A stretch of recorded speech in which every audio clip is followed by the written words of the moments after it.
সমীর দে এবং সুজাতা দের একমাত্র পুত্র তুহিন দে খড়গপুর মালঞ্চ এলাকার বাসিন্দা। আপনারা নিশ্চয়ই ভাবছেন যে তার কথা আমি কেন বলছি, আর তিনি খড়গপুরের বাসিন্দা তা জেনেই বা আপনারা কি করবেন, তাই তো? তবে শুনুন, তুহিনের 2 হাত এবং 2 পা অচল, উঠতে বসতে সাহায্যের প্রয়োজন হয় এবং চলাফেরার জন্য একমাত্র সঙ্গী হুইল চেয়ার। কিন্তু তার এই প্রতিবন্ধকতা তাকে কোনোভাবে কিন্তু দমাতে পারেনি।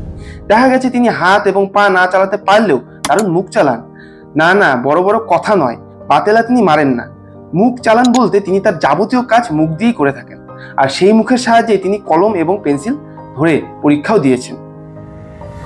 পড়াশোনায় আগাগোড়াই ভালো এই যুবক কম্পিউটার সায়েন্সে বিটেকও করেছেন। কম্পিউটার চালাতেও তার অস্ত্র হচ্ছে মুখ। মুখে কলম দিয়ে কিবোর্ড টাইপ করেন। আরও পড়াশোনা করবেন বলে সদ্য বিদেশি কোম্পানিতে চাকরির সুযোগও তিনি ছেড়ে দিয়েছেন। লক্ষ্য আইআইটি খড়গপুর থেকে এমটেক এবং পিএইচডি করবেন। 3রা ডিসেম্বর মঙ্গলবার বিশ্ব প্রতিবন্ধী দিবস, আর সেই উপলক্ষে তুহিনের হাতে পশ্চিম মেদিনীপুর জেলা প্রশাসনের তরফে তুলে দেওয়া হয়েছে academic excellence and creative works সম্মান। খড়গপুর আইআইটি ক্যাম্পাসের কেন্দ্রীয় বিদ্যালয় থেকে 2017 সালে মাধ্যমিক পাশ করেন তুহিন। উচ্চ মাধ্যমিক পাশ করেছেন রাজস্থানের কোটা থেকে। তারপরে শিবপুর ইঞ্জিনিয়ারিং কলেজ থেকে কম্পিউটার সায়েন্সে বিটেক করেছেন। পরীক্ষার সময় তুহিন কখনোই কারো সাহায্য নেননি। মুখে কলম এবং পেন্সিল নিয়ে লেখালেখি করতে কোনো সমস্যা হয় না তার। তুহিনের কথায়, আমি মুখ দিয়েই পেন বা পেন্সিল দিয়ে লিখি, কোনো সমস্যা হয় না, আর পরীক্ষার সময় অতিরিক্ত সময়ও নেই না।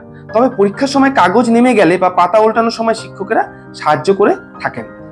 আঁকা হোক বা কম্পিউটার চালানো, কোনো কিছুতেই অসুবিধা হয় না তার। আমেরিকার একটি ব্যাংক এবং একটি বেসরকারি সংস্থা থেকে মোটা মাইনের চাকরির সুযোগও এসেছিল তার, কিন্তু বছরে 50 লক্ষ টাকা আয়ের হাতছানি থেকে আপাতত তিনি দূরেই রয়েছেন। আরও পড়াশোনা করতে চান তিনি। লক্ষ্য খড়গপুর আইআইটি থেকে এমটেক করার, আর তারপরেই পিএইচডি। এখন এমটেকের প্রবেশিকা পরীক্ষার প্রস্তুতি নিচ্ছেন তিনি। তুহিনের বাবা সমীরণ দে পেশায় ব্যবসায়ী।